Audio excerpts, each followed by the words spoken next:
ഹൃദയത്തിന്റെ അകത്ത് സ്നേഹിച്ചിരുന്ന ബിലാല്, ആ ബിലാൽ റളിയല്ലാഹു തആല അല്ലാഹുവിന്റെ പ്രവാചകനെ സ്വർഗ്ഗത്തിൽ കാണുകയാണ്. മുത്തുനബിയുടെ മുന്നിൽ നടന്നു പോകുന്ന സ്വഹാബിയ അല്ലാഹുവിന്റെ പ്രവാചകൻ അവിടെ നിന്ന് പറയുമ്പോ റസൂലുള്ളാഹി ചോദിച്ചു, ബിലാലേ ബിലാലേ നിന്നെ ഞാൻ സ്വർഗ്ഗത്തിൽ കണ്ടു ബിലാലേ, നീ എന്ത് നല്ല കാര്യമാ ചെയ്യുന്നത്?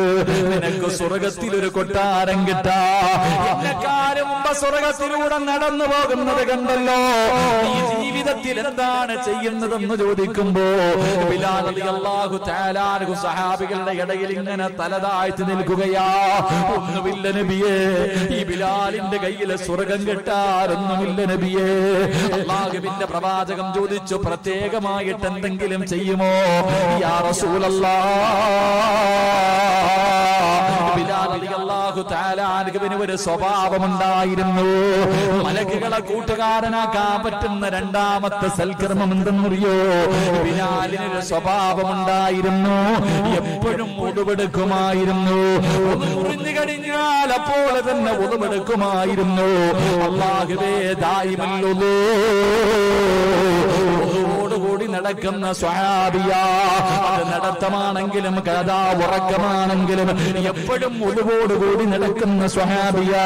അല്ലാഹുവിന്റെ പ്രവാചകൻ അവിടെ നിന്ന് പറഞ്ഞു, ബിലാലേ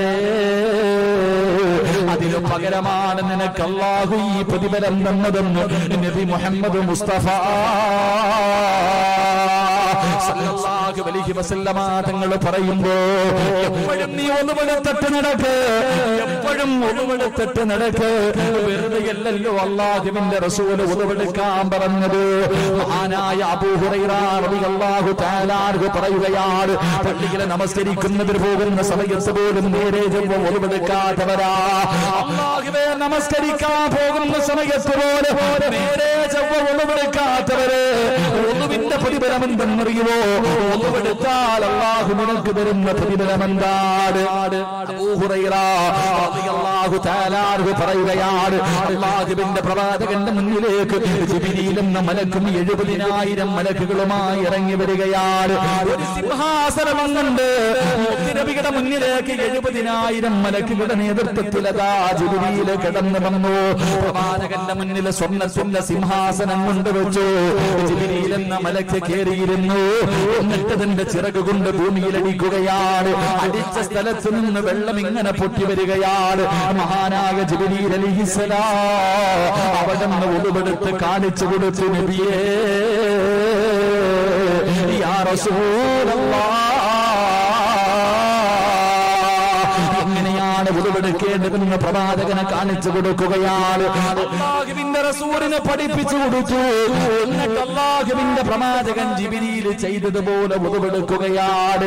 എന്നിട്ട് പറഞ്ഞത് മറക്കല്ലേ ചെറുപ്പക്കാരാ, പള്ളിയിൽ പോയി ഉടുവെടുക്കുന്ന സമയത്ത്, പള്ളിയിൽ പോയി ഉടുവെടുക്കുന്ന സമയത്ത് നീ ചിന്തിക്കേണ്ട ഒരു കാര്യമുണ്ടടാ പൊന്നുമോനെ. സാധേ ജീവിതത്തിൽ ഒരുപാട് പാപങ്ങൾ ചെയ്തവനാണ്. കള്ളു കുടിച്ചു, വ്യഭിചരിച്ചു, പൈസ തിന്നു, എത്രയോ വക്കത്തുകൾ മുടക്കി, ഒരുപാട് ജീവിതത്തിൽ ചെയ്യാൻ പാടില്ലാത്തത് പലതും ഞാൻ എന്റെ ജീവിതത്തിൽ ചെയ്തു പോയി. നീ എവിടെ കൊണ്ട് കഴുകിക്കളയണമെന്നറിയില്ല ഉസ്താദ് എന്ന് പറയുന്ന ചെറുപ്പക്കാരാ, പാപം കഴുകിക്കളയാൻ പറ്റുന്ന ഒരു എളുപ്പവഴി ഞാൻ പറഞ്ഞു തരാ. മുത്തുനബി പറഞ്ഞതെന്തെന്നറിയോ? മുത്തുനബി പറഞ്ഞതെന്തെന്നറിയോ? സഹാബാ, ഞാൻ കാണിച്ചു തന്നതുപോലെ നിങ്ങൾ ആരെങ്കിലും ഒളിവെടുത്താൽ നിങ്ങൾ ചെയ്ത പാപങ്ങൾ അല്ലാഹു പുറത്തു തരും സഹാബാ. ഒളിവെടുക്കുന്ന സമയത്ത് നിന്റെ കൈ കഴുകുമ്പോ, നിന്റെ കണ്ണ് കഴുകുമ്പോ, നിന്റെ കാല് കഴുകുമ്പോ, നിന്റെ വാ കഴുകുമ്പോ, പടച്ചവനെ നിന്റെ ജീവിതത്തിൽ ചെയ്തു പോയ പാപങ്ങൾ മുഴുവനും ഒളിവെടുക്കുന്ന സമയത്ത് അല്ലാഹു പുറത്തു തരുമെന്ന് പ്രവാചകൻ പറയുമ്പോ, സഹോദരാ എപ്പോഴും ഒന്നുകൂടി നടക്കണേ, ഒന്നുകൂടി നടക്കണേ, ഒന്നുകൂടി കിടന്നുറങ്ങണേ. അല്ലാഹുവിന്റെ പ്രവാചകൻ അവിടെ നിന്ന് പറയുകയാണ്, മൻബാത ത്വാഹിറൻ മൻബാത ത്വാഹിറൻ ബാത ഫീ ശിആരിഹി മലകുൻ ലാ യസ്തൈഖിലു സാഅതൻ മിൻ ലൈലി. ഏതെങ്കിലും ഒരു മനുഷ്യന് ഒന്നുകൂടി കിടന്നുറങ്ങിയാൽ, ഏതെങ്കിലും ഒരു മനുഷ്യന് ഒന്നുകൊടുത്തിട്ട് കിടന്നുറങ്ങിയാൽ, അല്ലാഹുവേ നിന്റെ തലയുടെ ഭാഗത്തൊരു മലക്ക് വന്ന് നിൽക്കുകയാ. ഒരു മലക്ക് നിന്റെ കാവല് നിൽക്കുകയാണ്. നിന്റെ കൂട്ടുകാരനായിട്ട് ഒരു മലക്ക് നിന്റെ തലയുടെ ഭാഗത്ത് നിന്നിട്ട് ആ മലക്ക് അല്ലാഹുവിനോട് ദുആ ചെയ്യുകയാണ്. അല്ലാഹുമ്മ ഗ്ഫിർ ലി അബ്ദിക ഉളുവെടുത്തിട്ട് കിടന്നുറങ്ങുന്ന നിന്റെ തലയുടെ ഭാഗത്തൊരു മലക്ക് നിന്നിട്ട് ദുആ ചെയ്യുന്ന പടച്ചവര്, ഈ മനുഷ്യൻ ചെയ്ത പാപങ്ങൾ പുറത്തു കൊടുക്കല്ലോ, ഈ പെണ്ണ് ചെയ്ത പാപം നീ പുറത്തു കൊടുക്കല്ലോ. കാരണം ഇവർ ഉളുവെടുത്തിട്ട് കിടക്കുന്നവനാ, ഉളുവെടുത്തിട്ട് കിടക്കുന്നവനാ. പടച്ചവനെ നീ എഴുന്നേക്കുന്നത് വരെ ഈ മലക്ക് നിന്റെ തലയുടെ ഭാഗത്ത് നിന്ന് നിനക്ക് വേണ്ടി ദുആ ചെയ്യുമെന്ന് നബി മുഹമ്മദ് മുസ്തഫ സല്ലല്ലാഹു അലൈഹി വസല്ലമ തങ്ങൾ പറയുമ്പോ, മോനെ എല്ലാ രാത്രിയിലും നിന്റെ തലയുടെ മുമ്പില്, നിന്റെ തലയുടെ വലതു ഭാഗത്തൊരു മലക്ക് ഇങ്ങനെ കാവല് നിൽക്കുകയാ. അവൻ നിന്റെ കൂട്ടുകാരനാ, ആ മലക്ക് നിന്റെ കൂട്ടുകാരനാ. എപ്പോഴും മുതുപെടുത്ത് നടക്കുന്ന ഒരു മനുഷ്യൻ അല്ലാഹു തരുന്ന പ്രതിഫലം എന്തെന്നറിയോ? മഹാനായ തടവ ഉസ്താദ് പറയുകയാണ്, ഉള്ളോടുകൂടി മരിക്കലേറ്റം മെച്ചമാ ജിബ്രീൽ വരുമെന്നും ഹദീസിൽ സ്പഷ്ടമാ. പടച്ചവനെ ഉളുവെടുത്തിട്ട് കിടക്കുന്ന ഒരു മനുഷ്യനുണ്ടല്ലോ, സക്കറാത്തിന്റെ അവസ്ഥയിൽ കിടക്കുന്ന മനുഷ്യന് ഉളുവെടുത്ത് കൊടുക്കാൻ പറയുന്നത് എന്തിനെന്നറിയോ? ഏതെങ്കിലും ഒരു മനുഷ്യന് ഉളുവെടുത്ത് കിടക്കുന്ന സമയത്ത് മരിച്ചാ അവന് വിവിഐപിയുടെ മരണമാണ്, അവന് വിവിഐപിയുടെ മരണമാണ്. അവന്റെ തലയുടെ വലത് ഭാഗത്ത് മുഖറബുൽ അംലാക്ക് മലക്ക് ജിബ്രീൽ എന്ന മലക്കിനെ കണ്ടിട്ട് മരിക്കാവാപ്പാ. നീ സക്കറാത്തിന്റെ അവസ്ഥയിലെ മരണത്തോട് മല്ലടിക്കുന്ന സമയത്ത് നിന്നെ സമാധാനിപ്പിക്കാ, നിന്നെ സന്തോഷിപ്പിക്കാ ജിബ്രീൽ വരും മോനെ. അല്ലാഹുവിന്റെ പ്രവാചകൻ അവിടെന്ന് പറയുമ്പോ, എന്റെ പ്രിയമുള്ള സഹോദരാ, ഓടുകൂടി നടക്കുന്ന മനുഷ്യൻ നാളെ പടച്ചറപ്പിന്റെ പരലോകത്ത് വരുന്നത് എങ്ങനെയെന്നറിയോ? അവന്റെ മുഖം ഇങ്ങനെ പ്രകാശിക്കുകയാണ്. അവന്റെ മുഖം പ്രകാശിക്കുന്ന രീതിയില് നാളെ പള്ളിക്കാട്ടിൽ നിന്ന് എഴുന്നേറ്റ് പടച്ചറപ്പിന്റെ പരലോകത്തേക്ക് കടന്നു വരുമെന്ന് നബി മുഹമ്മദ് മുസ്തഫ തങ്ങൾ പറയുമ്പോ, നാളെ മലക്കുകളുടെ കയ്യിൽ പിടിച്ചിട്ട് പടച്ചറപ്പിന്റെ സ്വർഗത്തിലെ ഒരു കൊട്ടാരത്തിന്റെ അകത്തേക്ക് കടന്നു പോകണോ? അല്ലാഹുവിന്റെ സ്വർഗത്തില് മലക്കുകളുടെ കയ്യിൽ പിടിച്ചിട്ട് നിനക്ക് വേണ്ടി ഒരുക്കി വെച്ചിരിക്കുന്ന ഒരു കൊട്ടാരമുണ്ട്. ബിലാല് നിങ്ങൾക്ക് അല്ലാഹു കൊടുത്ത പ്രതിഫലമാണ്, ബിലാല് നിങ്ങൾക്ക് അല്ലാഹു കൊടുത്ത പ്രതിഫലമാ. നിനക്കും വേണോ? അല്ലാഹുവേ, ഏതെങ്കിലും ഒരു മനുഷ്യനുണ്ടല്ലോ എപ്പോഴും വുളൂ ചെയ്തുകൊണ്ട് നടക്കുന്ന മനുഷ്യന് മലക്കുകൾക്ക് വല്ലാത്ത ഇഷ്ടമാണെന്ന് നബി മുഹമ്മദ് മുസ്തഫ സല്ലല്ലാഹു അലൈഹി വസല്ലമ തങ്ങൾ പറയുമ്പോ, എന്റെ പ്രിയമുള്ളവരെ, മലക്കുകളെ കൂട്ടുകാരനാക്കാൻ പറ്റുന്ന മൂന്നാമത്തെ കാര്യം എന്തെന്നറിയോ? ഇതുകൂടെ പറഞ്ഞിട്ട് നമുക്ക് ദുആ ചെയ്ത് പിരിയാ. മലക്കുകളെ കൂട്ടുകാരനാക്കണമെങ്കിൽ മൂന്നാമത്തെ കാര്യമെന്താ? മഹാനായ നബി മുഹമ്മദ് മുസ്തഫ സല്ലല്ലാഹു അലൈഹി വസല്ലമ തങ്ങൾ അല്ലാഹുവിന്റെ പ്രവാചകൻ അവിടെന്ന് പറയുകയാണ്. അല്ലാഹുവിന്റെ റസൂൽ ഒരു ദിവസം സുബഹി കഴിഞ്ഞിട്ട് പറഞ്ഞു, ആയിഷ, ഇന്നലെ ഞാൻ സ്വർഗം കണ്ടു ആയിഷ. അല്ലാഹുവിന്റെ പ്രവാചകൻ അവിടെന്ന് പറയുകയാ, ഇന്നലെ ഞാൻ സ്വർഗം കണ്ടു ആയിഷ. അല്ലാഹുവിന്റെ പ്രവാചകൻ അതാ സ്വർഗത്തിലൂടെ നടന്നു പോകുമ്പോ സ്വർഗത്തിന്റെ മധ്യഭാഗത്തൊരു കൊട്ടാരത്തിന്റെ അകത്തിരുന്നൊരു ചെറുപ്പക്കാരെ ഖുർആൻ ഓതുകയാണ്. പറവകൾ പോലെ പറന്നു വന്നിട്ടിരുന്ന് ഖുർആനിന്റെ മാസ്മരികമായ ശബ്ദം ഇങ്ങനെ കേൾക്കുകയാണ്. ഒരു ചെറുപ്പക്കാരൻ അല്ലാഹുവിന്റെ സ്വർഗത്തിന്റെ മധ്യഭാഗത്തിരുന്ന് ഖുർആൻ ഓതിക്കൊണ്ടിരിക്കുകയാ. അല്ലാഹുവിന്റെ പ്രവാചകൻ ചോദിക്കുന്നു, ആരാ ജിബ്രീലേ? ഈ ഖുർആൻ ഓതുന്ന ചെറുപ്പക്കാരൻ ആരാ ജിബ്രീലേ? യാ റസൂലല്ലാഹ്, അല്ലാഹുവിന്റെ പ്രവാചകനോട് അവിടെ നിന്ന് പറഞ്ഞു കൊടുക്കുകയാ, ഹാരിസ്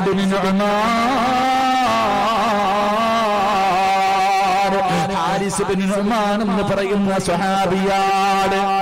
അല്ലാഹുവിന്റെ റസൂൽ പറയുകയാ, റഅയ്തു ഫിൽ ജന്ന ബാരിഹ വസമിഅ സൗത ഖാരിയൻ. അല്ലാഹുവിന്റെ പ്രവാചകൻ സ്വർഗ്ഗത്തിലൂടെ നടന്നു പോകുമ്പോൾ സ്വർഗ്ഗത്തിന്റെ മധ്യഭാഗത്ത് ഒരു ചെറുപ്പക്കാരൻ ഖുർആൻ ഓതിക്കൊണ്ടിരിക്കുകയാണ്. റസൂലുള്ളാഹി ചോദിക്കുന്നു, ആരാ ജിബ്രീലേ? അത് ഹാരിസ നുഅ്മാൻ, ഹാരിസ ഇബ്നു നുഅ്മാൻ റളിയല്ലാഹു തആല അൻഹുവാണ്. അല്ലാഹുവിന്റെ റസൂൽ ചോദിച്ചു, എന്റെ ഹാരിസിനെ നിനക്കെങ്ങനെ അറിയാം? ജിബ്രീലേ, എന്റെ ഹാരിസിനെ നിനക്കെങ്ങനെ അറിയാം? യാ റസൂലല്ലാഹ്, അവിടെന്ന് പറഞ്ഞതെന്തെന്നറിയോ? അല്ലാഹു സ്വർഗ്ഗത്തിലെ ഭക്ഷണം കൊടുക്കുന്ന സ്വഹാബിയാണ് നബിയേ. അവിടെന്ന് പറഞ്ഞു കൊടുക്കുകയാണ്, യാ റസൂലല്ലാഹ്,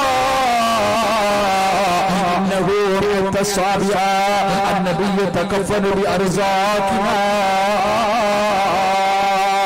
അല്ലാഹുവിന്റെ പ്രവാചകൻ സല്ലല്ലാഹു അലൈഹി വസല്ലമ തങ്ങളോട് പറഞ്ഞു കൊടുക്കുകയാണ്, നബിയേ, ഈ സഹാബിക്ക് അല്ലാഹു സ്വർഗ്ഗത്തിലെ ഭക്ഷണം വെച്ചിട്ടുണ്ട്. ഈ സഹാബിക്ക് അല്ലാഹു സ്വർഗ്ഗത്തിലെ ഭക്ഷണം വെച്ചിട്ടുണ്ട്. അല്ലാഹുവിന്റെ പ്രവാചകൻ സല്ലല്ലാഹു അലൈഹി വസല്ലമ തങ്ങൾ ഇത് പറയുമ്പോ അല്ലാഹുവിന്റെ പ്രവാചകനോട് ആയിഷ ബീവി റളിയല്ലാഹു തആല അൻഹയോട് പറഞ്ഞു കൊടുക്കുകയാണ്. പ്രവാചകൻ ചോദിച്ചു, ജിബ്രീലേ,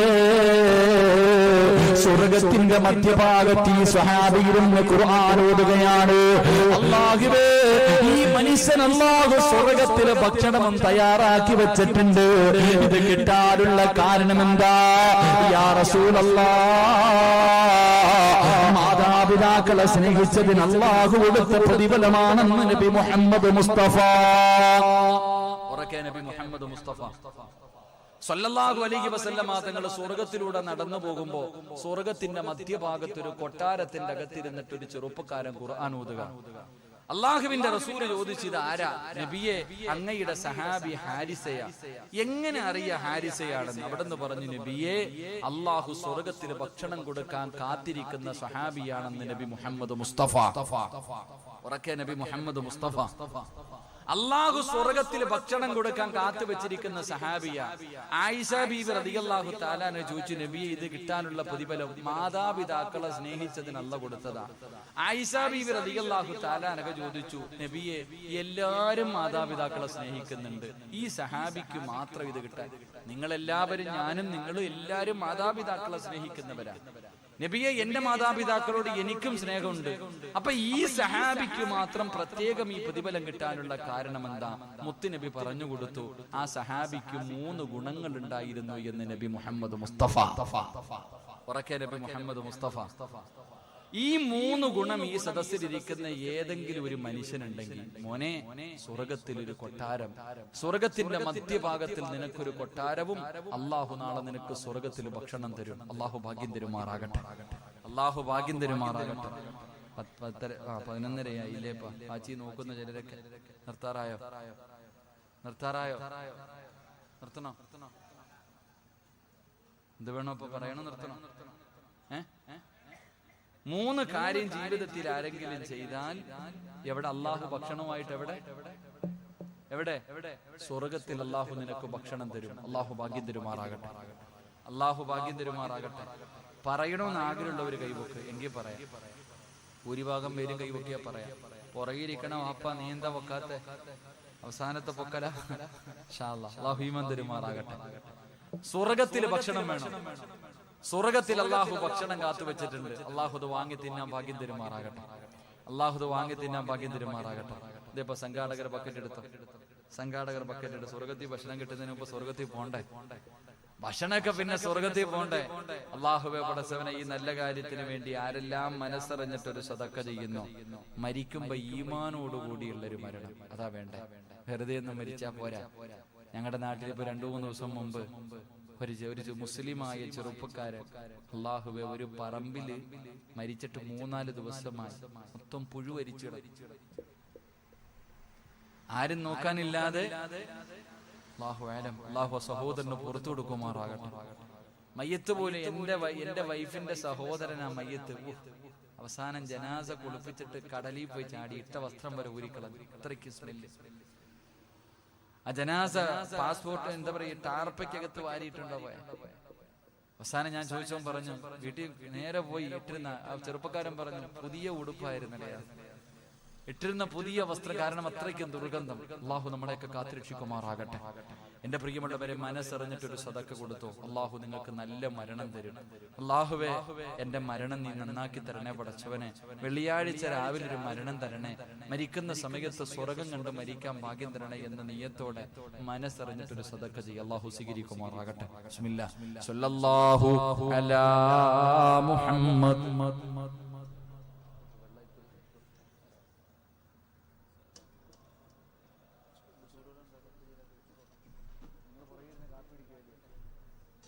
اللهم صل على محمد يا ربي صل عليه وسلم.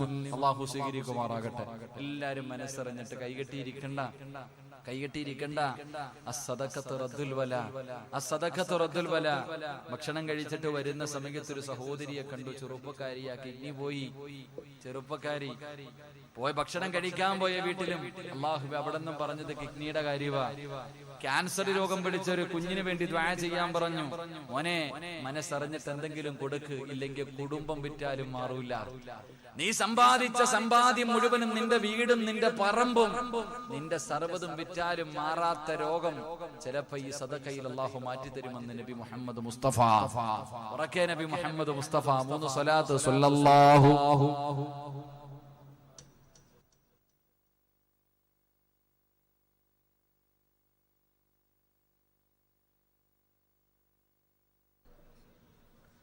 اللهم صل على محمد يا ربي صل عليه وسلم. മഹാനായ നബി മുഹമ്മദ് മുസ്തഫ സല്ലല്ലാഹു അലൈഹി വസല്ലമ തങ്ങളോട് ആയിഷ ബീവി റളിയല്ലാഹു തആല അൻഹ ചോദിച്ചു, യാ റസൂലല്ലാഹ്, അല്ലാഹുവിന്റെ നബിയേ,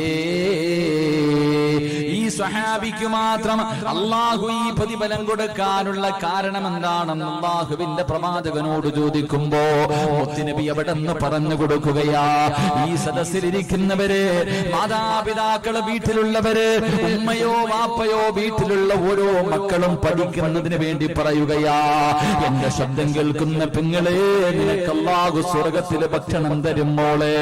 അല്ലാഹു നിനക്ക് സ്വർഗത്തിലെ ഭക്ഷണം തരും.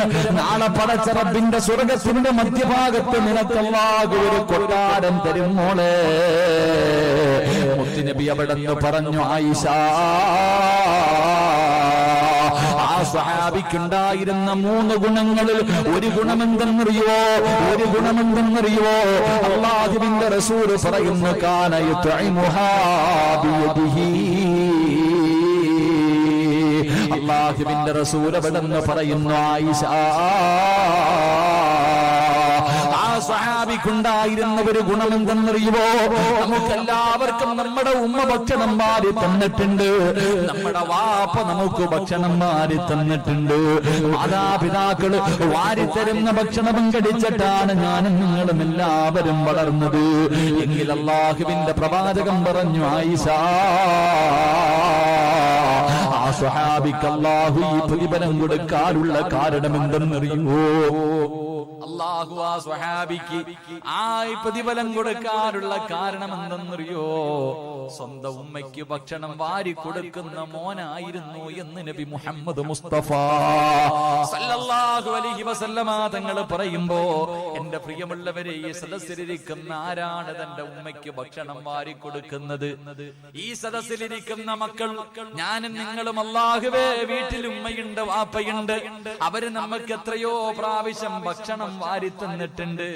എങ്കിൽ ഈ സദസ്സിലിരിക്കുന്ന ഏത് മോനാണ് തന്റെ ഉമ്മയ്ക്കൊന്ന് ഭക്ഷണം വാരി കൊടുക്കുന്നത്? ഈ സദസ്സിലിരിക്കുന്ന ഏതു മകനാണ് എന്റെ ശബ്ദം കേൾക്കുന്ന പെങ്ങള്, ജീവിതത്തിലെ ഈ ദിവസത്തിന്റെ ഈ സമയം വരെ നിന്റെ കൈ കൊണ്ട് നിന്റെ ഉമ്മയ്ക്ക് നീ ഒരുരുള ഭക്ഷണം വാരിക്കൊടുത്തിട്ടുണ്ടോ സഹോദരി? ചെറുപ്പക്കാരാ, ചിന്തിക്കുമോനെ. പ്രായം പിടിച്ച രോഗം പിടിച്ച പ്രായമായ ഉമ്മ നിന്റെ വീട്ടിലുണ്ടല്ലോ, നിന്റെ വാപ്പ നിന്റെ വീട്ടിലുണ്ടല്ലോ. ഒരിക്കലെങ്കിലും നിന്റെ ഉമ്മയ്ക്ക് നീ ഒരുരുള ഭക്ഷണം വാരിക്കൊടുത്തിട്ടുണ്ടോ? സമയമില്ലല്ലോ ചെറുപ്പക്കാരാ.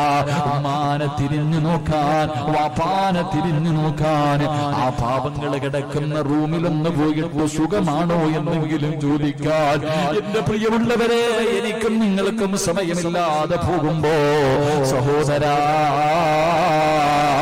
നീ ചോദിക്കും ഉസ്താദേ ഞാൻ വാരിക്കൊടുത്താൽ എന്റെ ഉമ്മ കഴിക്കുവോ? ഒന്ന് ചോദിക്കണം ചെറുപ്പക്കാരാ, ഒന്ന് പോയിട്ട് ചോദിച്ചു നോക്കണം മോനെ.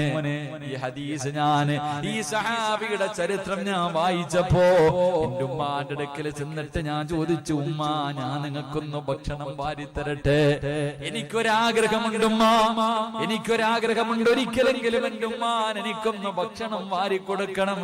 പടച്ചവനെ ഒന്ന് ചോദിക്കണം ചെറുപ്പക്കാരാ.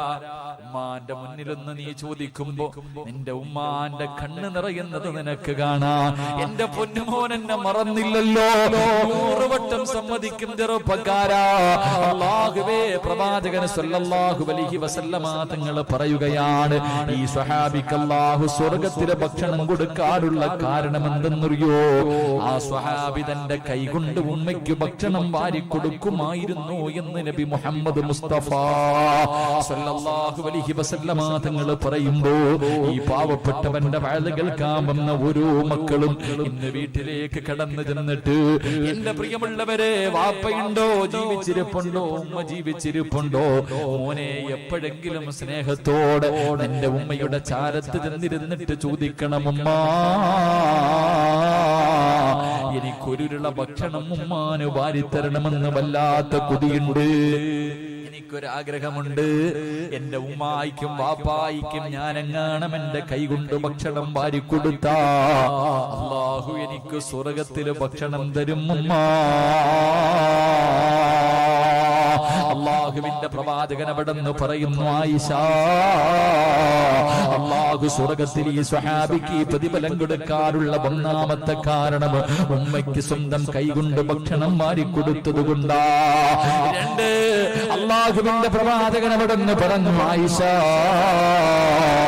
വലം യസ്തഖിംഹിമ കലാമുൻ ഖത്തു. അല്ലാഹുവിന്റെ പ്രവാചകൻ അവിടെന്ന് പറയുന്നു, ആ സ്വഹാബി ഉമ്മയുടെ മുന്നിൽ ശബ്ദമുയർത്തി സംസാരിക്കാത്ത മകനായിരുന്നു. എന്തേ എന്ന് പോലും ചോദിക്കൂല. ഉമ്മാന്റെ മുന്നിൽ ശബ്ദമുയർത്തി സംസാരിക്കാത്ത മകനായിരുന്നു ഹാരിസ് ഇബ്നു നുഅ്മാൻ. അല്ലാഹുവേ, ഈ സദസ്സിലിരിക്കുന്ന ഞാനും നിങ്ങളും സ്വന്തമായിട്ട് ആത്മാർത്ഥമായി ചെന്ന് ചിന്തിച്ചു നോക്ക്. നമ്മൾ ഉമ്മാന്റെ മുന്നിൽ എന്തെല്ലാം പറഞ്ഞിട്ടുണ്ട്. ശബ്ദമുയർത്തി സംസാരിക്കുന്നത് പോയിട്ട് ഉമ്മാനെ ചീത്ത വിളിക്കുന്ന മക്കളില്ലേ, ഉമ്മാനെ തല്ലുന്ന മക്കളില്ലേ, ഉമ്മാനെ കുത്തുവാക്ക് പറയുന്ന മക്കളില്ലേ? പടച്ചവനെ, നിനക്ക് ദുആ ചെയ്ത് ജോലി കിട്ടി, പണമുണ്ടായി, ഭാര്യയായി, മക്കളായി, വീടായി, എല്ലാം നിനക്ക് നിന്റെ ഉമ്മയുടെയും വാപ്പയുടെയും ദുആ കൊണ്ട് എല്ലാം നിനക്ക് കിട്ടിയപ്പോ, ഈ സദസ്സിലിരിക്കുന്ന ഓരോ മനുഷ്യനും, ഈ സ്റ്റേജിലിരിക്കുന്നവർ അല്ലെങ്കിൽ പുറത്തിരിക്കുന്നവർ, നിങ്ങളുടെ ഉമ്മയുടെയും വാപ്പയുടെയും ദുആ കൊണ്ടാണ് ഞാനും നിങ്ങളും എത്രയെത്തിയത്. ഇല്ല എന്ന് പറയാൻ ഒരാൾക്കും ധൈര്യമില്ല.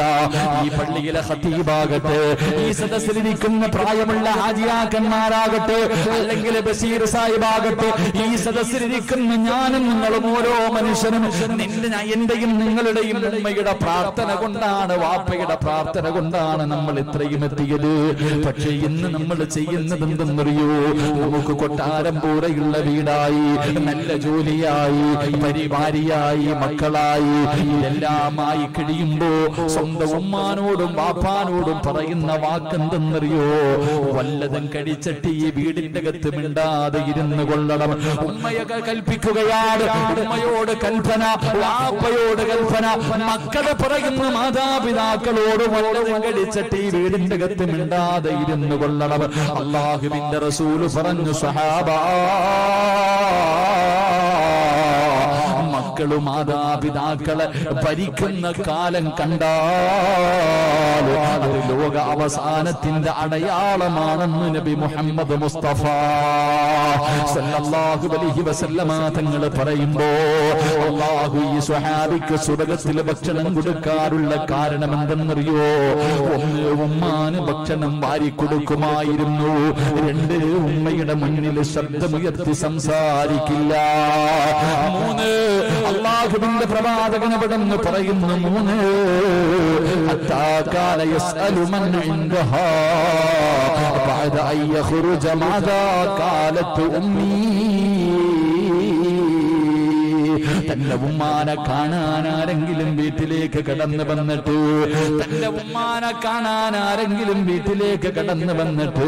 അവിടെ നിന്ന് മടങ്ങി പോകുമ്പോ ഇറങ്ങി ഓടുകയാണ്. ഉമ്മ കാണാതെ വീട്ടിൽ വന്ന് ഉമ്മയെ സിയാറത്ത് ചെയ്തിട്ട് ഉമ്മയെ സന്ദർശിച്ചിട്ട് പോകുന്നവരുടെ പുറകെ ഓടുകയാണ്. ഓടിച്ചെന്നിട്ട് കയ്യിൽ പിടിച്ചിട്ട് ചോദിക്കും, എന്റെ ഉമ്മ വല്ല പരാതിയും പറഞ്ഞോ? എന്റെ ഉമ്മ വല്ല പരാതിയും പറഞ്ഞോ? എന്റെ ഉമ്മാൻ എന്തെങ്കിലും ഇവിടെ കുറവുണ്ടോ? ഉമ്മാനോട് ചോദിക്കാനില്ല, ഉമ്മ എന്നോടൊന്നും പറയാറില്ല. എന്റെ ഉമ്മാന്റെ ആഗ്രഹം ഒന്ന് സാധിച്ചു കൊടുക്കാരാ? എന്റെ ഉമ്മയ്ക്ക് എന്തെങ്കിലും ആവശ്യമുണ്ടെന്ന് പറഞ്ഞോ? വീട്ടിൽ വന്ന് ഉമ്മാനെ കണ്ടിട്ട് പോകുന്നവരോട് ഈ സ്വഹാബി ചെന്ന് ചോദിക്കുമായിരുന്നു എന്ന് നബി മുഹമ്മദ് മുസ്തഫ സല്ലല്ലാഹു അലൈഹി വസല്ലമ തങ്ങൾ പറയുമ്പോ, സ്വന്തം ഉമ്മ ഇന്നത് വേണമെന്ന് പറഞ്ഞാലും നമ്മളിൽ പല മക്കളും വാങ്ങിക്കൊടുക്കാത്തവരാ. അതുകൊണ്ട് എന്റെ പ്രിയമുള്ളവരോട് പറയുകയാ, അല്ലാഹുവിന്റെ പ്രവാചകൻ സല്ലല്ലാഹു അലൈഹി വസല്ലമ തങ്ങൾ അവിടെന്ന് പറഞ്ഞു, സ്വഹാബാ, ഈ സ്വഹാബിക്ക് അല്ലാഹു സ്വർഗ്ഗത്തിൽ ഭക്ഷണം കാത്തുവെച്ചിരിക്കുന്നത് എന്തിനെന്നറിയോ? ഉമ്മാനെ സ്നേഹിച്ചതിനാ, വാപ്പാനെ സ്നേഹിച്ചതിനാ അല്ലാഹു ഈ പ്രതിഫലം കൊടുക്കുന്നതെന്ന് നബി മുഹമ്മദ് മുസ്തഫ സല്ലല്ലാഹു അലൈഹി വസല്ലമ തങ്ങൾ പറയുമ്പോ, എന്റെ പ്രിയമുള്ളവരെ, മാതാപിതാക്കളെ മറന്നു പോകല്ലേ, മാതാപിതാക്കളെ മറന്നു പോകല്ലേ. പെറ്റതള്ളയെ കണ്ണുനീര് കുടിപ്പിക്കുന്ന മക്കളാകരുത്. സ്വന്തം ഉമ്മയ്ക്ക് വീടിന്റെ മുന്നിൽ ഖബറ് കുടിച്ചിടുന്ന മക്കളുടെ കാലവാ. എനിക്കൊന്നേ പറയാനുള്ളൂ, അല്ലാഹുവിന്റെ പ്രവാചകൻ അവിടെന്ന് പറയുകയാണ്, മാതാപിതാക്കളെ വേദനിപ്പിക്കുന്ന മക്കൾക്ക് അല്ലാഹുവേ ആയുസ് കുറവാണെന്ന് നബി മുഹമ്മദ് മുസ്തഫ സല്ലല്ലാഹു അലൈഹി വസല്ലമ തങ്ങൾ പറയുമ്പോ, മഹാനായ പ്രവാചകൻ അവിടെന്ന് പറയുകയാണ്, മലക്കുകളുടെ കൂട്ടുകാരനാകാൻ പറ്റുന്ന മൂന്നാമത്തെ വഴി എന്തെന്നറിയോ? തന്റെ ഉമ്മാനെയും ബാപ്പാനെയും സ്നേഹിക്കുന്ന മക്കൾക്ക് അല്ലാഹുവേ നാളെ മലക്കുകളുടെ കയ്യിൽ പിടിച്ചിട്ട് സ്വർഗ്ഗത്തിൽ പോകാൻ കഴിയുമെന്ന് നബി മുഹമ്മദ് മുസ്തഫ സല്ലല്ലാഹു അലൈഹി വസല്ലമ തങ്ങൾ പറയുമ്പോ, എന്റെ പ്രിയമുള്ള സഹോദരാ, നാലാമത്തെ കാര്യം എന്തെന്നറിയുമോ? മലക്കുകളുടെ കൂട്ടുകാരനാകാൻ പറ്റുന്ന നാലാമത്തെ കാര്യം എന്തെന്നറിയോ? മഹാനായ നബി മുഹമ്മദ് മുസ്തഫ സല്ലല്ലാഹു അലൈഹി വസല്ലമ തങ്ങൾ അല്ലാഹുവിന്റെ പ്രവാചകൻ ഒരു ദിവസം തന്റെ സ്വഹാബികളോട് അല്ലാഹുവിന്റെ പ്രവാചകൻ അവിടെന്ന് പറഞ്ഞു, സ്വഹാബാ, മുഅ്തത്ത് യുദ്ധം നടക്കുന്നതിന്റെ തലേ ദിവസമുണ്ടല്ലോ, അതാ മുഅ്തത്ത് യുദ്ധത്തിന് വേണ്ടി സ്വഹാബാക്കളെ തെരഞ്ഞെടുക്കുകയാണ്. അല്ലാഹുവിന്റെ പ്രവാചകൻ സല്ലല്ലാഹു അലൈഹി വസല്ലമ തങ്ങൾ മുഅ്തത്ത് യുദ്ധത്തിന് വേണ്ടി സ്വഹാബത്തിനെ തെരഞ്ഞെടുക്കുകയാണ്. അല്ലാഹുവിന്റെ പ്രവാചകൻ ഓരോ സ്വഹാബികളെയും ഇങ്ങനെ പിടിച്ചു നിർത്തുകയാ. എന്റെ പ്രിയപ്പെട്ട അറൂസിലെ ചെറുപ്പക്കാരോട്, പൊന്നുമക്കള്, പാവപ്പെട്ട പെൺമക്കളുടെ വിവാഹത്തിന് വേണ്ടി കിടന്ന് രാപ്പകലുകൾ കഷ്ടപ്പെടുന്ന എന്റെ പ്രിയപ്പെട്ട ചെറുപ്പക്കാരോട്, പൊന്നുമോനെ, ഇതൊന്നും വെറുതെയാണെന്ന് നിനക്ക് തോന്നുന്നുണ്ടോ? അല്ലാഹു നിനക്ക് തരുന്ന പ്രതിഫലം എന്തെന്നറിയുമോ? അല്ലാഹു നിങ്ങൾക്ക് തരുന്ന പ്രതിഫലം എന്തെന്നറിയോ? മോനെ, ഏതെങ്കിലും ഒരു പാവപ്പെട്ട ഒരു പെൺകുട്ടിയുടെ ദുആ മതിയടാ നിന്റെ തലമുറകളെ പോലും രക്ഷപ്പെടാൻ. അല്ലാഹു അല്ലാഹുവിന്റെ സ്വർഗ്ഗത്തിന്റെ അവകാശിയാകാൻ നിനക്കിത് കൊണ്ട് കഴിയും ചെറുപ്പക്കാരാ. ഇതിന്റെയൊക്കെ പ്രതിഫലം കണ്ടുകൊണ്ട് മരിക്കാൻ കഴിയും ചെറുപ്പക്കാരാ. അതുകൊണ്ട് എന്റെ അറൂസല ചെറുപ്പക്കാരോട്, ഈ പള്ളിക്കരയിലും ഈ പരിസരത്തുമുള്ള എന്റെ പ്രിയപ്പെട്ട ചെറുപ്പക്കാരോട്, മോനെ ഇതുപോലെയുള്ള നല്ല കാര്യങ്ങൾക്ക് കൂട്ടുനിൽക്കുന്നവനാകണം ചെറുപ്പക്കാരാ. അല്ലാഹുവിന്റെ പ്രവാചകൻ സല്ലല്ലാഹു അലൈഹി വസല്ലമ തങ്ങൾ അതാ മുഅ്തത്ത് യുദ്ധത്തിന്റെ തലേ ദിവസം ഓരോ സഹാബികളെ യുദ്ധത്തിന് വേണ്ടി തെരഞ്ഞെടുക്കുകയാ. അല്ലാഹുവിന്റെ പ്രവാചകനതാ ഒരു ചെറുപ്പക്കാരനടുത്തേക്ക് വിളിക്കുകയാണ്. മഹാനായ ജൗഫർ റളിയല്ലാഹു തആല അൻഹു. ജൗഫർ എന്ന് പറയുന്ന ഒരു ചെറുപ്പക്കാരനെ അല്ലാഹുവിന്റെ പ്രവാചകനെ വിളിച്ചു നിർത്തി. അതാ മുഅ്തത്ത് യുദ്ധത്തിന് വേണ്ടി തെരഞ്ഞെടുത്ത സഹാബാക്കളിൽ 3 പേരെ അല്ലാഹുവിന്റെ പ്രവാചകൻ തന്റെ മുന്നിലേക്ക് പിടിച്ചു നിർത്തി. എന്നിട്ട് ഒന്നാമത്തെ സ്വഹാബിയോട് പറഞ്ഞു, ഹാരിസേ, നീയാണ് യുദ്ധം നയിക്കേണ്ടത്. ഈ മുസ്ലിമീങ്ങളുടെ നേതാവ് നീയാണ് ഒന്നാമത് യുദ്ധം നയിക്കേണ്ടത്. നിനക്കെന്തെങ്കിലും സംഭവിച്ചാൽ അല്ലാഹുവിന്റെ പ്രവാചകൻ അവിടെന്ന് പറഞ്ഞു, ജൗഫറെ, നീയാണ് യുദ്ധം നയിക്കേണ്ടത്. ജൗഫറിന് എന്തെങ്കിലും സംഭവിച്ചാൽ അടുത്ത സ്വഹാബി ഏൽപ്പിക്കുകയാണ്. അതിന്റെ അർത്ഥം ഇവര് 3 പേരും മരിക്കുമെന്നാണ് അല്ലാഹുവിന്റെ പ്രവാചകൻ അവിടെന്ന് പറയുമ്പോ അതാ ജൗഫർ എന്ന് പറയുന്ന ചെറുപ്പക്കാരനായ സ്വഹാബിയുണ്ടല്ലോ തന്റെ വീട്ടിലേക്ക് ഓടുകയാണ്. അല്ലാഹുവേ, 30 വയസ്സിന്റെ താഴെയായിരുന്നു പ്രായമെന്ന് ചരിത്രം പറയുകയാ. അല്ലാഹുവേ, ജൗഫർ റളിയല്ലാഹു തആല അൻഹു തന്റെ വീട്ടിലേക്ക് കടന്നു ചെന്നു. തന്റെ പ്രിയപ്പെട്ട ഭർത്താവ് ചിരിക്കുന്ന മുഖത്തോടെ തന്റെ വീട്ടിലേക്ക് കടന്നു വരുന്ന കാഴ്ച കാണുമ്പോ ഭാര്യയ്ക്ക് വല്ലാത്ത സന്തോഷമായി. അല്ലാഹുവേ, അസ്മാ റളിയല്ലാഹു തആല അൻഹു അവിടുന്ന് ചോദിച്ചു, എന്തേ ജൗഫറേ, എന്തേ വല്ലാത്ത സന്തോഷമെന്തേ? അവിടുന്ന് പറഞ്ഞു, അസ്മാ, അല്ലാഹുവിന്റെ പ്രവാചകൻ മുഅ്തത്ത് യുദ്ധത്തിന്റെ നേതാവായി എന്നെ തിരഞ്ഞെടുത്തിരിക്കുകയാ. മുഅ്തത്ത് യുദ്ധത്തിന്റെ നേതാവായിട്ട് അല്ലാഹുവിന്റെ പ്രവാചകൻ എന്നെ തെരഞ്ഞെടുത്തിരിക്കുകയാ. ഈ സഹാബിക്കറിയാം മരിക്കുമെന്ന്. കാരണം അല്ലാഹുവിന്റെ റസൂലാ പറഞ്ഞത്, നിനക്ക് എന്തെങ്കിലും പറ്റിയാൽ അടുത്ത ആള് ആ യുദ്ധം നയിക്കണേ എന്ന് പ്രവാചകൻ പറയുമ്പോ തന്നെ മനസ്സിലാകും അവിടുന്ന് ഷഹീദാകുമെന്ന്. അല്ലാഹുവേ, തന്റെ ഭാര്യയെ കെട്ടിപ്പിടിച്ച് ചുടുചുംബനം കൊടുത്തിട്ട് പറഞ്ഞു, അസുമാ, വിധിയുണ്ടെങ്കിൽ നമുക്ക് തിരിച്ചു വരുമ്പോ കാണാ. അല്ലാഹു ആയുസ് തന്നാൽ ഈ യുദ്ധക്കളത്തിൽ നിന്ന് തിരിച്ചു വരാൻ അല്ലാഹു എനിക്ക് ഭാഗ്യം തന്നോ. നിന്റെ മുന്നിലേക്ക് ഞാൻ കടന്നു വരാം അസുമാ. ഇല്ലെങ്കിൽ നാളെ സ്വർഗത്തിന്റെ മുന്നിൽ ഞാൻ നിന്നെ കാത്തു നിൽക്കും അസുമാ. ജൗഫർ റളിയല്ലാഹു തആല അൻഹു അവിടെന്ന് പറഞ്ഞിട്ട് യുദ്ധത്തിന് കടന്നു പോവുകയാണ്. അല്ലാഹുവേ, ആ ചെറുപ്പക്കാരന്റെ ജനാസ അല്ലാഹുവേ ഫലസ്തീനിലേക്ക്, ഈജിപ്തിലേക്ക് കടന്നു ചെല്ലുമ്പോൾ ആ ചെറുപ്പക്കാരനായ സ്വഹാബിയുടെ ഖബറിന്റെ മുന്നിൽ ഈ ചരിത്രം ഇങ്ങനെ എഴുതി വെച്ചിട്ടുണ്ട്. എന്റെ പ്രിയമുള്ളവരെ, ഞാൻ ആ സ്വഹാബിയുടെ ജനാസ, ആ സ്വഹാബിയുടെ ഖബർ സിയാറത്ത് ചെയ്തവനാ. അല്ലാഹു സിയാറത്ത് ചെയ്യാൻ ഭാഗ്യം തരുമാറാകട്ടെ. എന്റെ പ്രിയമുള്ള സഹോദരങ്ങളെ, അല്ലാഹുവിന്റെ പ്രവാചകൻ മദീനത്താണ്. പ്രവാചകനാ യുദ്ധത്തിന് പങ്കെടുത്തില്ല. അധാരണാങ്കണത്തിൽ തഥാ കുറച്ച് സ്വഹാബികൾ പടച്ചവനെ നൂറുകണക്കിന്, ആയിരക്കണക്കിന്, 3000കണക്കിന് വരുന്ന സൈന്യത്തോട് പോരാടുകയാണ്. ഒന്നാമത്തെ സ്വഹാബി കൊടിയും പിടിച്ചുകൊണ്ട് രണാങ്കണത്തിലേക്ക് ഇറങ്ങുമ്പോ അവിടുന്ന് വെട്ടുകൊണ്ട് ഭൂമിയിലേക്ക് വീഴുകയാണ്. തന്റെ കയ്യിലിരിക്കുന്ന ഇസ്ലാമിന്റെ കൊടി താഴെ വീഴുമ്പോ മഹാനായ ജൗഫർ റളിയല്ലാഹു തആല അൻഹു 30 വയസ്സിന്റെ താഴെ മാത്രം പ്രായമുള്ള ചെറുപ്പക്കാരനായ ജൗഫർ ഉണ്ടല്ലോ, ഓടിച്ചെന്നിട്ട് ആ കുടി തന്റെ കയ്യിലേക്ക് എടുക്കുകയാണ്. ആ കുടി തന്റെ കയ്യിലേക്ക് എടുക്കുകയാ.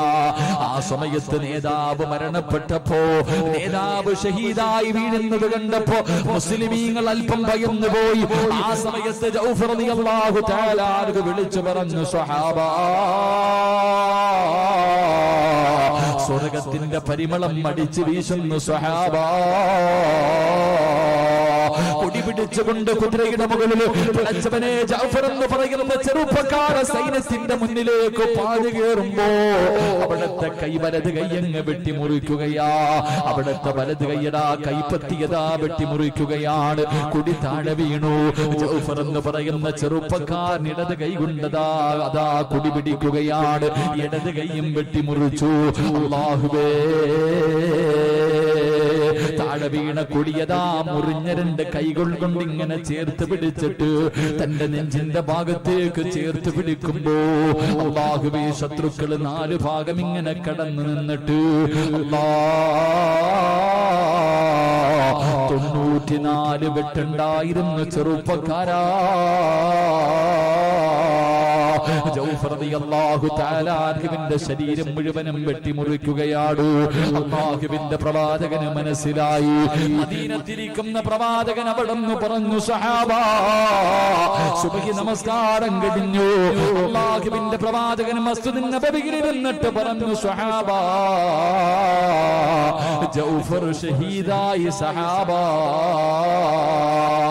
വീട്ടിലറിയിക്കണമല്ലോ, ജൗഫറിന്റെ വീട്ടിൽ പോയി പറയണമല്ലോ. അല്ലാഹുവിന്റെ പ്രവാചകൻ ചോദിച്ചു, ആരാ പോയി പറയുന്നത്? ജൗഫർ റളിയല്ലാഹു തആല അൻഹുവിന്റെ വീട്ടില് ആരാ ചെന്നിട്ട് മരണപ്പെട്ട കാര്യം പറയണമല്ലോ. ആരാ പറയാ തയ്യാറെന്ന് ചോദിക്കുമ്പോ അല്ലാഹുവിന്റെ റസൂലിന്റെ മുന്നിൽ ഇരുന്നിട്ട് സ്വഹാബാക്കൾ മുഴുവനും തലതാഴ്ത്തി നിൽക്കുകയാ. എല്ലാവരും തലതാഴ്ത്തി നിൽക്കുന്നു. ഒരാൾക്ക് പോലും പോയി പറയാനുള്ള ധൈര്യമില്ല. ഒരാൾക്ക് പോലും പോകാൻ ധൈര്യമില്ല. അല്ലാഹുവിന്റെ റസൂൽ ചോദിച്ചു, എന്തേ നിങ്ങൾ ആർക്കും ധൈര്യമില്ലാത്തതെന്തേ? യാ റസൂലല്ലാഹ്, ഞങ്ങൾക്ക് പോയി പറയാ ധൈര്യമില്ല നബിയേ. അതിന്റെ കാരണം എന്തെന്നറിയോ? അസ്മാ റളിയല്ലാഹു തആല അൻഹുവിന് 19 വയസ്സാണ്. ചെറുപ്പക്കാരാ, ജൗഫർ തങ്ങളുടെ ഭാര്യയുടെ പ്രായം എത്രയെന്നറിയോ? 19 വയസ്സാണുള്ളത്. 3 ആമക്കളാണുള്ളത്. 3 പേരും 10 വയസ്സിന്റെ താഴെ പ്രായമുള്ള, 10 വയസ്സിന്റെ താഴെ മാത്രം പ്രായമുള്ള 3 ആമക്കള്. 19 വയസ്സുള്ള ഒരു പെണ്ണ്. ഈ പെണ്ണിന്റെ മുന്നിൽ, ഈ 3 മക്കളുടെ മുന്നിൽ പോയിട്ട് നിന്റെ വാപ്പ ഷഹീദാ എന്ന് പറയാ. ആ 19 വയസ്സുള്ള പെണ്ണിന്റെ മുന്നിൽ പോയിട്ട് നിന്റെ ഭർത്താവ് അതാ മൂത്തത്തിന്റെ രണാകലത്തിൽ 94 വെട്ടുകൊണ്ട് ഷഹീദാ എന്ന് പറയാ. ഞങ്ങൾക്ക് ആർക്കും ധൈര്യമില്ല നബിയേ. എല്ലാവരും ഇരുന്ന് കരയുകയാണ്. അല്ലാഹുവിന്റെ പ്രവാചകൻ അവിടെന്ന് പറഞ്ഞു, സഹാബാ, എങ്കിലും നമുക്ക് ഒരുമിച്ച് പോയി പറയാ സഹാബാ, നമുക്ക് ഒരുമിച്ച് പോയി പറയാ സഹാബാ. അല്ലാഹുവിന്റെ പ്രവാചകൻ സല്ലല്ലാഹു അലൈഹി വസല്ലമ തങ്ങളും സഹാബത്തും അവിടെന്ന് കടന്നു പോവുകയാണ്. അവിടെന്ന് കടന്നു പോവുകയാണ്. മഹാനായ ജൗഫർ റളിയല്ലാഹു തആല അൻഹുവിന്റെ വീട്ടിലേക്ക് കടന്നു പോകുമ്പോ അവിടെ നടക്കുന്ന സംഭവം എന്നറിയോ? യുദ്ധം കഴിഞ്ഞ് നാളെ സ്വഹാബികൾ തിരിച്ചു വരികയാണെന്ന് അസ്മാ റളിയല്ലാഹു തആല അൻഹു ജനങ്ങൾ പറയുന്നത് കേട്ടിട്ടറിഞ്ഞിരിക്കുകയാ. 3 മക്കളെയും രാവിലെ വിളിച്ചുണർത്തിയിട്ട് കുളിപ്പിച്ചു പുതുവസ്ത്രം ധരിച്ച് നിർത്തിയിരിക്കുകയാണ്. വാപ്പ യുദ്ധം ജയിച്ചിട്ട് വരുമ്പോ കാണാ 3 മക്കളും പുതുവസ്ത്രങ്ങൾ ധരിച്ചിട്ട് കാത്തു നിൽക്കുകയാണ്. പ്രിയപ്പെട്ട ഭർത്താവിന് കഴിക്കുന്നതിന് വേണ്ടി 19 വയസ്സുള്ള ഭാര്യ ഭക്ഷണം ഉണ്ടാക്കിക്കൊണ്ടിരിക്കുകയാ. അല്ലാഹുവേ, ആ സമയത്താണ് അല്ലാഹുവിന്റെ പ്രവാചകനും സഹാബികളും നടന്നു വരുന്നത്. മുത്തുനബിയും സഹാബികളും നടന്നു വരുന്നത്. മഹാനായ ജൗഫർ റളിയല്ലാഹു തആല അൻഹുവിന്റെ മക്കളങ്ങ് കാണുമ്പോ സുബ്ഹാനല്ലാഹ്, മുത്തുനബിയെ സ്നേഹിക്കുന്ന മക്കളാണല്ലോ. 10 വയസ്സിന്റെ താഴെ മാത്രം പ്രായമുള്ള 3 മക്കളും മുത്തുനബിയെ കാണുമ്പോ ഇറങ്ങി ഓടുകയാണ്. അല്ലാഹുവിന്റെ പ്രവാചകന്റെ മുന്നിലേക്ക് ഓടിച്ചെന്നു. റസൂലുള്ള 3 മക്കളെയും ഇങ്ങനെ കെട്ടിപ്പിടിക്കുകയാണ്. അല്ലാഹുവിന്റെ പ്രവാചകൻ ജൗഫർ റളിയല്ലാഹു തആല അൻഹുവിന്റെ 3 മക്കളെയും ഇങ്ങനെ കെട്ടിപ്പിടിച്ചു. ഭാര്യയുടെ കയ്യിൽ ഏൽപ്പിച്ചിട്ട് വിദേശത്ത് പോകുന്ന ചെറുപ്പക്കാരാ, മക്കളെ കയ്യിൽ ഏൽപ്പിച്ചിട്ട് വിദേശത്ത് പോകുന്ന ചെറുപ്പക്കാരാ, മോനെ മഹാനായ ജൗഫറിന്റെ 3 മക്കളും അല്ലാഹുവിന്റെ റസൂലിന്റെ മുന്നിലേക്ക് കടന്നു വന്നു. മുത്തുനബി 3 മക്കളെയും ഇങ്ങനെ കെട്ടിപ്പിടിക്കുകയാണ്. അല്ലാഹുവിന്റെ റസൂലിന്റെ കണ്ണ് നിറഞ്ഞു. അല്ലാഹുവേ, 3 മക്കളും റസൂലുള്ളാഹിന്റെ പുറകിലേക്ക് തിരിഞ്ഞു നോക്കുകയാണ്. കാരണം മുത്തുനബിയുടെ പുറകിൽ എപ്പോഴും ജൗഫർ, അല്ലാഹുവേ ഞങ്ങളുടെ പിതാവ് നബിയുടെ പുറകിൽ എപ്പോഴും ഉണ്ടാകും. 3 മക്കളും റസൂലുള്ളാഹിന്റെ പുറകിലേക്ക് തിരിഞ്ഞു നോക്കുമ്പോ തന്റെ വാപ്പയെ കാണാതെ വന്നപ്പോ അല്ലാഹുവിന്റെ പ്രവാചകൻ 3 മക്കളെയും ഇങ്ങനെ കെട്ടിപ്പിടിക്കുകയാണ്. അവരുടെ തലയിൽ ഇങ്ങനെ ചുംബിച്ചിട്ട് കൂടെ വന്ന സ്വഹാബികളോട് പറഞ്ഞു, സ്വഹാബാ, ജൗഫറിന്റെ മക്കളെ ചുംബിക്കൂ സ്വഹാബാ. യതീമീങ്ങളെ പരിഗണിക്കാത്തവര്, യതീമീങ്ങളെ തിരിഞ്ഞു നോക്കാത്തവര്, യതീമീങ്ങളെ കണ്ടെന്ന് നടിക്കാത്തവര്, പട്ടിണി കിടന്നാൽ തിരിഞ്ഞു നോക്കാത്ത മനുഷ്യരുടെ കാലമാണല്ലോ. മുത്തുനബി പറഞ്ഞു, സഹാബാ, ജൗഫറിന്റെ മക്കളെ ചുംബിക്കു സഹാബാ. 19 വയസ്സുള്ള അസ്മാ റളിയല്ലാഹു തആല അൻഹു ഈ കാഴ്ച ഇങ്ങനെ കാണുമ്പോൾ അല്ലാഹുവിന്റെ റസൂല് തന്റെ പൊന്നാര മക്കളെ കെട്ടിപ്പിടിച്ച് ചുംബിച്ചിട്ട് സഹാബികളോട് ചുംബിക്കാൻ പറയുന്നത് കാണുമ്പോ ആ 19 വയസ്സുകാരിക്ക് മനസ്സിലായി തന്റെ ഭർത്താവ് പോയെന്ന്. അല്ലാഹുവിന്റെ പ്രവാചകൻ അവിടുന്ന് വിളിച്ചു പറഞ്ഞു, അസ്മാ റഅയ്തു ജൗഫറ മലക്കൈനി മഅൽ മലായിക. അല്ലാഹുവിന്റെ റസൂൽ പറയുന്നു, അസ്മാ, നിന്റെ ജൗഫർ സ്വർഗ്ഗത്തിലൂടെ മലക്കുകളുടെ കൂടെ പറക്കുന്നത് ഞാൻ കണ്ടു. അസ്മാ, എന്റെ പ്രിയപ്പെട്ട പെങ്ങളെ, ഭർത്താവിന്റെ മരണവാർത്ത പറയാമെന്ന മുത്തുനബിയോട് ആ 19 വയസ്സുകാരി ചോദിച്ചത് എന്തെന്നറിയോ?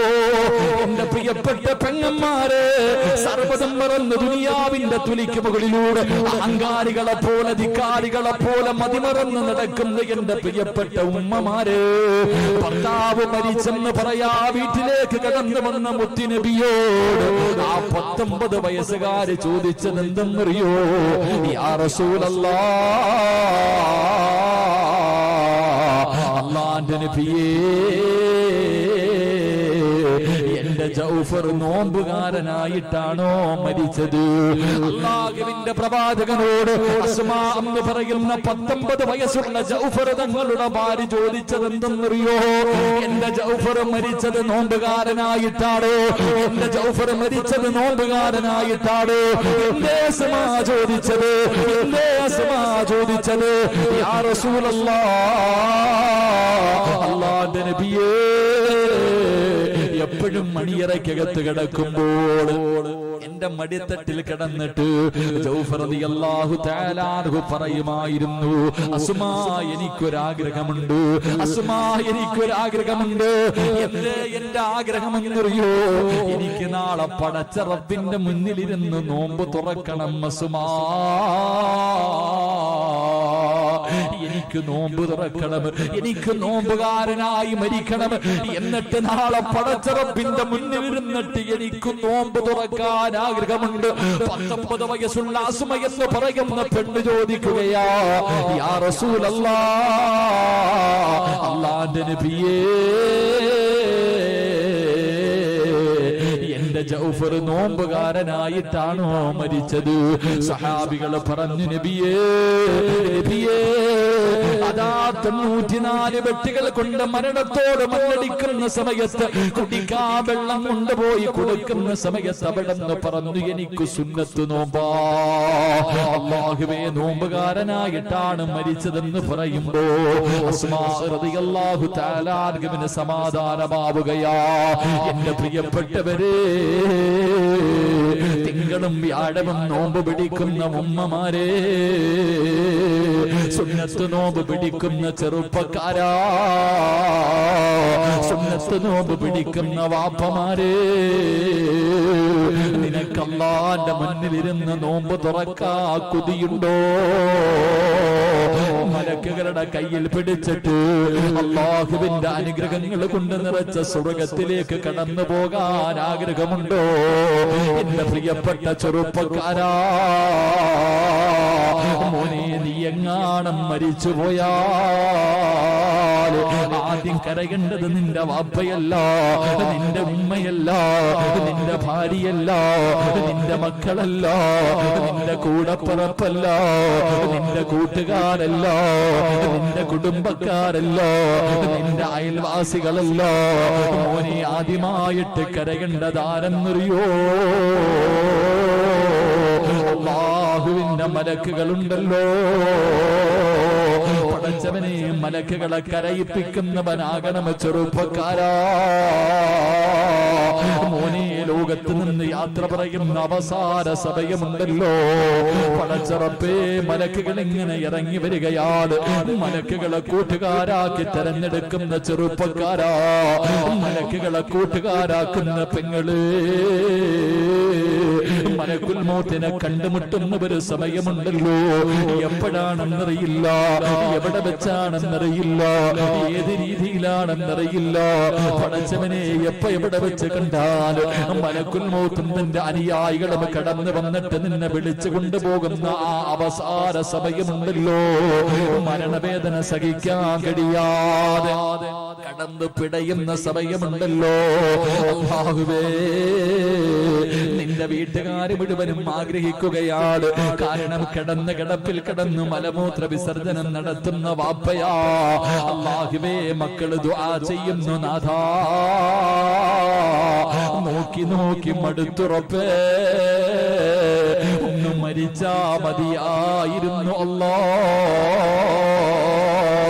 മക്കള് വാപ്പ മരിക്കുന്നതിന് വേണ്ടി ആഗ്രഹിക്കുന്ന കാലവാ. പള്ളിയിലെ ഉസ്താദിനോട് പറയും, എന്റെ വാപ്പ കിടക്കുന്ന കിടപ്പിലാണ് ഉസ്താദ്, കണ്ടിട്ട് സങ്കടം തോന്നുന്ന ഉസ്താദ്, ഒന്ന് മരിക്കാൻ വേണ്ടി ദുആ ചെയ്യൂ എന്ന് മക്കള് പറയുന്ന കാലമാണ്. എന്റെ പ്രിയമുള്ളവരെ, എല്ലാവരും മരണം കൊതിച്ചിട്ട് നിന്റെ മയ്യത്തിന്റെ ചാരത്തിങ്ങനെ നിന്റെ വീടിന്റെ പരിസരത്തിങ്ങനെ ഒരുമിച്ച് നിൽക്കുമ്പോ എങ്ങനെയെങ്കിലും പെട്ടെന്നൊന്ന് മരിക്കുന്നതിന് വേണ്ടി അല്ലാഹുവേ, രോഗം പിടിച്ച് കിടക്കുന്ന മനുഷ്യന്റെ ചാരത്തിരുന്ന് ഷഹാദത്ത് കലിമ പറഞ്ഞു കൊടുക്കുന്ന കാലമല്ലേ എന്റെ പ്രിയമുള്ള സഹോദരാ. വീട്ടിൽ കൊണ്ടിട്ടാ നാട് മുഴുവനും പറഞ്ഞു പരത്തും സക്കറാത്തിന്റെ അവസ്ഥയിലാ. കാണേണ്ടവർ മുഴുവനും പോയി കണ്ടു എന്ന് ഒരു പ്രദർശന വസ്തു പോലെ പാവപ്പെട്ട വാപ്പയെ കടത്തുന്ന കാലമല്ലേ എന്റെ പ്രിയമുള്ള സഹോദരാ. മലക്കുകളെ സ്നേഹിച്ചാൽ, മലക്കുകളെ കൂട്ടുകാരാക്കിയാൽ, നിന്റെ വലതുഭാഗത്ത് മലക്കുകൾ വന്നിരുന്നിട്ട് പറയുകയാ, ലാ ഇലാഹ ഇല്ലല്ലാഹ്. മലക്കുകൾ നിനക്ക് ഷഹാദത്ത് കലിമ പറഞ്ഞു തരികയാണ്.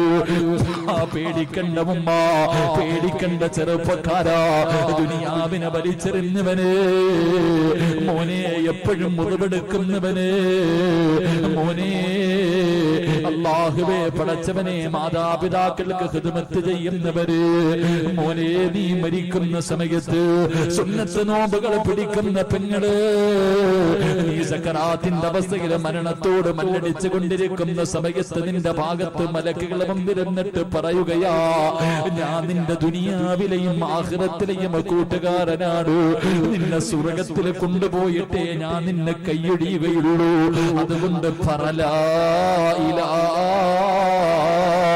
ഇല്ലല്ലാഹ് എന്ന് ഷഹാദത്ത് കലിമ പറഞ്ഞു തരുമ്പോ പടച്ചവരെ, അത് പറഞ്ഞിട്ട് മരിക്കാൻ കൊതിയില്ലേ?